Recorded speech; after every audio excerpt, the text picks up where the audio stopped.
እሺ ውድ ተከታታዮች እንግዲህ ትላንትና ሁሉንም አይነት በሽታዎችን ሃይላይትሊ እንግዲህ ትንሽ ጭብጥ ሰጥቻቸዋለሁ። እያንዳንዳቸውን እንግዲህ ዲቴል ገብቼ ለማብራራት እሞክራለሁ። ሁላችሁም ተከታተሉን። ጤና ቤት ለቤት ሕክምና ብላችሁ ግቡና ሰብስክራይብ አድርጉ፣ ላይክ፣ ሼር ማድረጋችሁ እንዳረሱ። እንግዲህ ስለ ባክቴሪያ ነው ዛሬ ማውራት የፈለኩት። እንግዲህ ባክቴሪያዎች በጣም በብዙ ሚሊዮን የሚቆጠሩ ባክቴሪያዎች ናቸው የሚኖሩት። ባክቴሪያ እንግዲህ እንደ ማንኛውም ፍጡር በአይን የማይታዩ ሆኖ በህይወት የሚኖሩ ነፍሳቶች ናቸው። እነዛ ነፍሳቶች በብዙ ሺህ የሚቆጠሩ በሚሊዮን የሚቆጠሩ ናቸው እና ሁሉም ባክቴሪያ በሽታ ይመጣል ማለት አለ። ባክቴሪያዎች ግማሽ ባክቴሪያ ለሰው ልጅ የሚጠቅም አለ፣ የሚጎዳ ብቻ አይደለም እና ግማሾቹ ደግሞ ሰውን የሚጎዱም አሉ።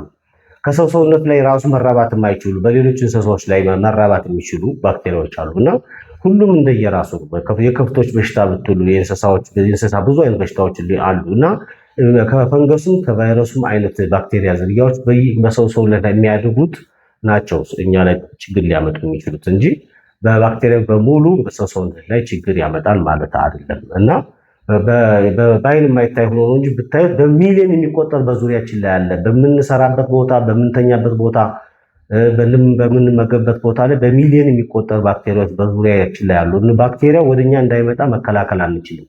የተፈጥሮ ዑደት ስለሆነ የራሳቸውን ህይወት እየኖሩ ነው። ግን ባክቴሪያዎች በሽታ የሚያመጡ ባክቴሪያዎች አሉ፣ በሽታ የማያመጡ ባክቴሪያዎች አሉ። በሽታ ለእኛ የሚጠቅሙ ባክቴሪያዎች እንግዲህ የጨጓራ የመፍጨት ሂደት እንዲቀላጠፍ የሚያደርጉ ባክቴሪያዎች አሉ። እነዚህ አሁን ጥቅም ያላቸው ለእኛ።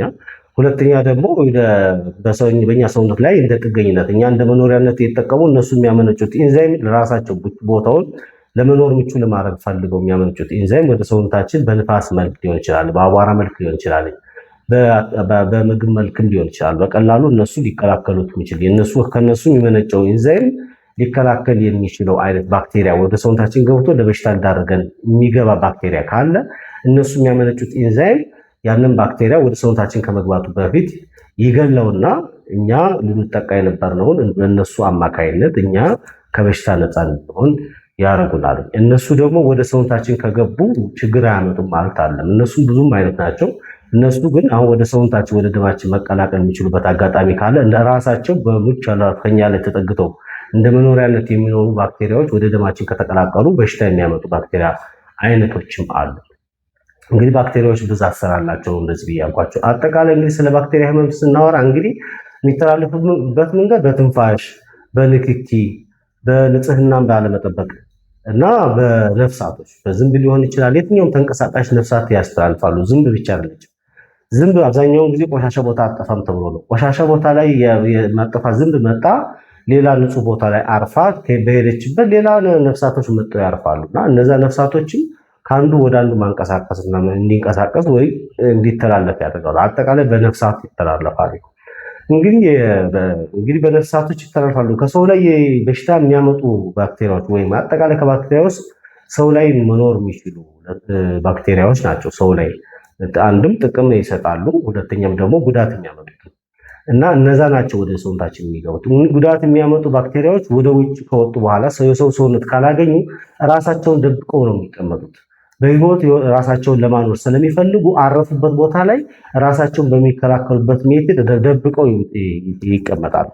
በዛን ሰዓት ላይ እነዛ ራሳቸውን ደብቀው በህይወት እንዲኖሩ ደብቀው የተቀመጡትን በንክክም ሊሆን ይችላል፣ በዝንብ አማካኝነት ሊሆን ይችላል፣ በንጽህናም ባለመጠበቅ ሊሆን ይችላል፣ ኦልሬዲ ሳህን ባለማጠብ ወይም ምግብ ሲበሰል በአግባቡ ባለማብሰል ሊሆን ይችላል። ኦልሬዲ ግን ከነሱ ንክኪ አድርገን በአጠቃላይ በየትኛውም መንገድ ወደ ሰውነታችን ሲገቡ ያንን ራሳቸውን ደብቀው የነበረውን ይፈቱና ወዲያውን ለበሽታ ይዳርጉናል። እና ሰው ሰውነት ላይ የሚኖሩ ሰው መኖር የሚችሉት ውጭ ላይ ሲወጡ ራሳቸውን ደብቀው ይቀመጣሉ እንጂ እንደ ሌሎች ባክቴሪያዎች እንደፈለጉ ህይወታቸው መቀጠል አይችሉም።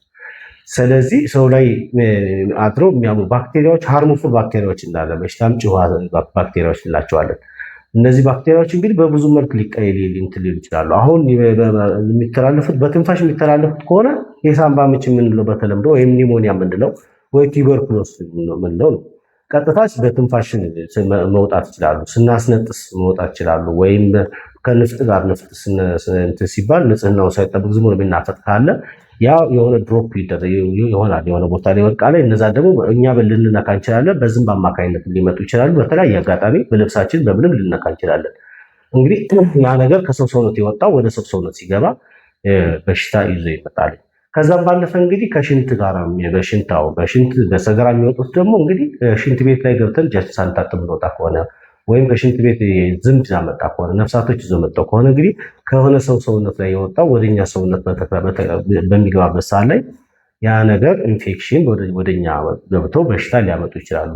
ባክቴሪያል ኢንፌክሽን የምንላቸው በምግብ መልካው ምግብ ፉድ ፖይዝን ወይም የምግብ መበከል የምንለው በሆነ አጋጣሚ ወይ ሳህኑ ላይ ሊሆን ይችላል፣ ወይ ምግቡን ከሚያበስል ሰው ሊሆን ይችላል። በሆነ አጋጣሚ ብቻ ግን እህሉ ላይ እነዛ ባክቴሪያዎች ያርፉና እህሉም የተወሰነ ሰዓት ሲቆዩ ባክቴሪያዎች እዛ ላይ ይራቡና እኛ ንጹህ ምግብ መስሎ ስንበላ ሰውነታችን ላይ ገብቶ ያሙናል። በአጠቃላይ ግን አሁን ይህን ስለ ባክቴሪያዎች ትንሽ እውቀት እንድትይዙ ነው እንጂ እኔ ትልቁ ኮር እንድትረዱኝ የፈለኩት ባክቴሪያ በደማችን ውስጥ በሚገባበት ሰዓት ላይ ትኩሳት ነው ዋናው ምልክቱ።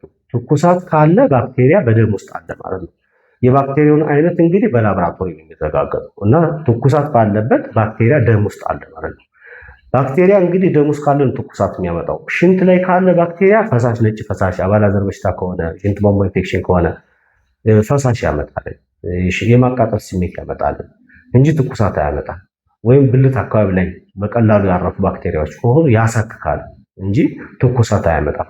ፈንገስም ቢሆን ሰውነታችን ላይ ካረፈ ትኩሳት አያመጣም።